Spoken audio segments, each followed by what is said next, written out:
Morning everyone, welcome to our channel. আর আজকে হচ্ছে নেক্সট ডে 6 জুন, ফ্রাইডে। আজকে যেহেতু অলরেডি ছুটি ছিলই, তো কালকে চলে আসা হয়েছে। ভালো লাগছে, তবে একটু রোদ উঠে গেছে। এখন 8:30 মতন বাজে। এই দিকটা দাও, সূর্যটা এদিকে।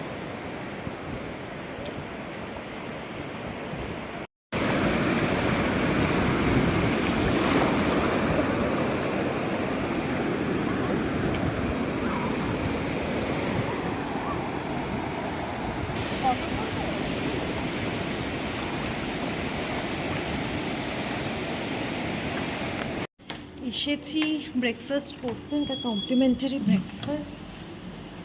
ব্রেকফাস্টে কী কী আছে তোমাদেরকে দেখাই। ফ্রুটসে ছিল ওয়াটারমেলন, তার বাদে ডিম সেদ্ধ, পোহা, ইডলি, ডোসার যা সাম্বার আর যা থাকে এসব। তার বাদে লুচি ছিল, আর ছিল তরকারি তার সাথে, ডোসার চাটনি বাটনি, ব্রেড বাটার এসব, কর্নফ্লেক্স ছিল, মিল্ক ছিল, তা বাদে জুসও ছিল।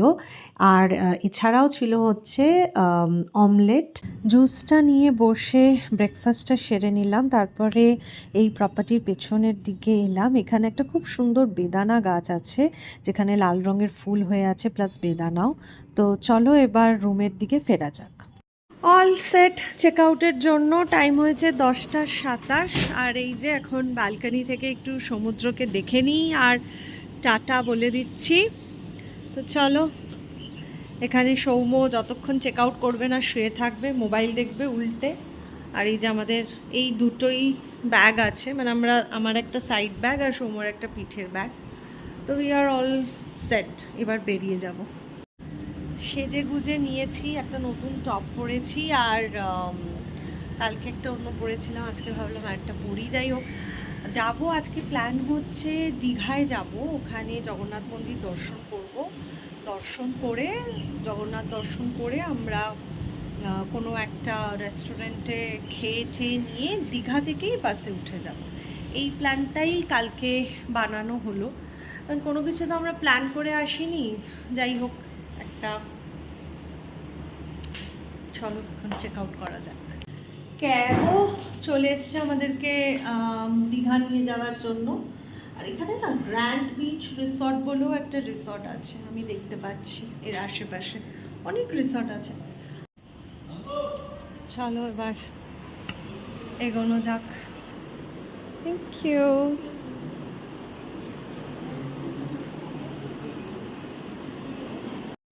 টাটা। চলো এবার গাড়িতে ওঠা যাক। আমাদের ক্যাব অনেকক্ষণ চলে এসছে। খাবারও যাতে দোকান থাকে। আর একদম বাস স্ট্যান্ডটা বলছে যে কি আমরা তো বেশ ভালোই ক্যাবে চড়ে দীঘার দিকে এগোচ্ছি। আর এই সময় ড্রাইভার দাদার সাথে একটু কথা বলে নিচ্ছিলাম যে উনি আমাদেরকে জগন্নাথ মন্দিরে নামাবেন। মন্দির দর্শন হয়ে গেলে আমরা খেতে যাব, তো সেটা কোথায় যাব, কিভাবে আবার বাস স্ট্যান্ডে পৌঁছাবো। দীঘা থেকে আমাদের ফেরার বাস রয়েছে কলকাতায় আসার।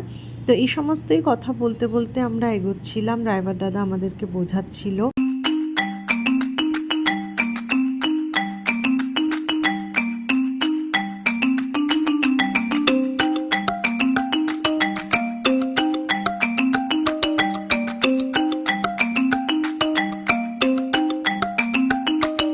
রাস্তার একদিকে সমুদ্র দেখতে দেখতে অনেকটা রাস্তা আমরা পেরিয়েছি, আর এসে পৌঁছে গেছি দীঘাতে। আর একদম দীঘার জগন্নাথ মন্দিরের সামনে এসে পৌঁছে গেছি। এই যে লেখা জগন্নাথ ধাম। তো এবার এখানে আমাদেরকে ড্রাইভার দাদা নামিয়ে দিয়ে উনি চলে যাবেন, আর আমরা জগন্নাথ মন্দির, জগন্নাথ ঠাকুর দর্শন করে তারপরে কোথাও একটা খেতে যাব, গিয়ে তারপরে সেখান থেকে বাস স্ট্যান্ডে যাব বাস ধরার জন্য। যদিও আমাদের বাস কিন্তু ছিল মন্দারমণির থেকে, মানে চাউলখোলা বাস স্টপ থেকে, কিন্তু আমরা দীঘা থেকেই উঠে যাব। তো চলো এখন জগন্নাথ ধামের দিকে ঢোকা যাক। তো এই মন্দিরটা তো বিশাল বড় একটা মন্দির। আমরা ঢুকে পড়েছি এই মন্দিরে। আমি চারপাশের ভিডিও করছি যাতে স্মৃতিটা সবসময় ধরে রাখতে পারি। অপূর্ব সুন্দর একটা মন্দির, চারপাশটা একদম ঝকঝকে। আর এখন তো সবে নতুন তৈরি হয়েছে, তাই মন্দিরটা ওয়েল মেনটেন্ডও আছে। যাই হোক, আগে একটু জগন্নাথ দর্শন করে নিই। আর প্রচুর ভিড়, দিনের বেলা এত গরম তারপরেও প্রচুর ভিড়।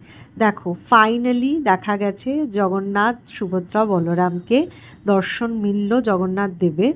এটাই একটা বিশাল আনন্দের যে এখন আর পুরী যেতে হবে না, দীঘাতেও কাছের থেকে কাছে আমরা জগন্নাথ দর্শন করতে পারবো। তো এই মন্দিরটা তো বেশ বড়, আর মানে কি বলবো, একদম সাদা ধবধবে, খুব সুন্দর লাগছিল। ভেতরটা বেশ পরিষ্কার, নিট অ্যান্ড ক্লিন। আর এই যে জগন্নাথ মন্দির, জগন্নাথ ঠাকুর দর্শন করে বেরিয়ে এসেছি। বাইরেটা দেখো কি সুন্দর। এখানে একটা ওয়াটার বডিও আছে, ছোট জলাশয় মতন, যেখানে পদ্ম ফুল ফুটে আছে। আমি জানি না ভিডিওতে কতটা দেখা যাচ্ছে বা ধরা পড়েছে। তো মন্দির দর্শন করে যেরকমটা কথা ছিল সেই রকমই একটা টোটো নিয়ে চলে যাচ্ছি ওল্ড দীঘার যে সি বিচ এরিয়াটা সেখানে। তো এসে গেছি ওল্ড দীঘা সি বিচ এরিয়াতে। আগেই খেতে যাইনি, এখানে দেখছি কীরকম লাগছে। হাওয়া টাওয়া দিচ্ছে, বাট বাইরে খুব রোদ। তো লোক প্রচুর আছে, ভিড় হয়েছে। চলে এসছি কাজুর দোকানে। দীঘায় যখন এসছি তাহলে একটু কাজুও কিনে নিয়ে যাব, তো ওই জন্য কাজু কিনছি। হোটেল ব্লু ভিউ, আর এইখানে রয়েছে এই কাজু সেন্টার। খুব গরম, যাই হোক ফাইনালি এসছি নীলাচল নামে একটা রেস্টুরেন্টে খেতে। খাবার অর্ডার করি, এখানে আগের টেবিল আর কি পরিষ্কার হয়নি, হোক তারপরে খাবার অর্ডার করে খেয়ে বাস স্টপে যাব। আমাদের লাঞ্চ এখনও অবধি শুধু ভেজ আইটেমস এসছে, ভাত, পাঁপড়, এই যে ডাল, 2 রকমের তরকারি, আর পমফ্রেট আসছে। এই যে আমাদের মাছটাও চলে এসছে, আর চাটনিও দিয়ে গেছে সাথে। যাই হোক, খাওয়া দাওয়া সেরে বাস স্টপের দিকে এগিয়ে গেলাম। তবে বাস স্টপে অনেকক্ষণ দাঁড়াতে হয়েছিল, বাসটা অনেক লেট করে এসেছে। 2:30-তে ছেড়ে যাওয়ার কথা দীঘা থেকে, সেখানে ছেড়েছে 3:10-এ, বাস এসছেই 2:45-তে। যাই হোক, সব কিছুর পরে আমাদের বাস ছাড়লো এই 3:10 নাগাদ। আর এবার বসে যাওয়ার চেয়ার সিট ছিল না আমাদের। আমরা প্রায় কাছাকাছি চলে এসেছি কোলাঘাটের। এতক্ষণ শুয়েছিলাম, এবার নিচের সিটগুলো খালি, তাই চলে এসেছি নিচের দিকে একটুখানি। কোলাঘাটে বাস ওই 20-25 মিনিটের একটা ব্রেক দিল, তো চলে এসেছি চা খেতে। এটা হচ্ছে বালাজি হোটেল অ্যান্ড রেস্টুরেন্ট। এই হোটেল রেস্টুরেন্টে একটা বড় জায়গা রয়েছে, ওপেন স্পেস, প্লাস টয়লেটের ব্যবস্থাও রয়েছে, লেডিস প্লাস জেন্টস। তো এখানে সব ভেন্ডারের যে বাসগুলো এসে দাঁড়িয়েছে, বিভিন্ন ব্র্যান্ডের সব বাস, রায়পুর ক্রুজার রয়েছে, আরও সব Loknath travels and all that staff. যাই হোক, আমাদের চা খাওয়া হয়ে গেছে, আমরা চলে এসেছি আমাদের বাসের কাছে, যেটা হচ্ছে শ্যামলীর বাস, ওই যে দেখা যাচ্ছে। তো এই শ্যামলীর বাসে করেই আমরা দীঘা থেকে আসছি। এটা হচ্ছে আমাদের আজকের দিনের মতন কলকাতায় ফেরার জন্য বাস। এই যে আমি বাসে উঠে বসে আছি, সৌম্যকে বলেছি একটু কিছু নিয়ে আসতে, আর ও নিয়ে এসে বাইরে থেকে এরকম করছে আকার বিকার। ওই যে দেখো কি করে যাচ্ছে ও।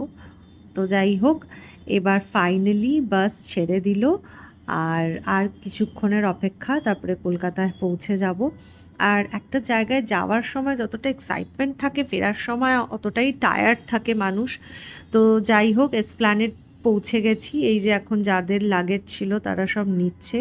বাসকে টাটা বলে আমরা একটা ক্যাব বুক করে আমাদের বাড়ির পথ ধরলাম।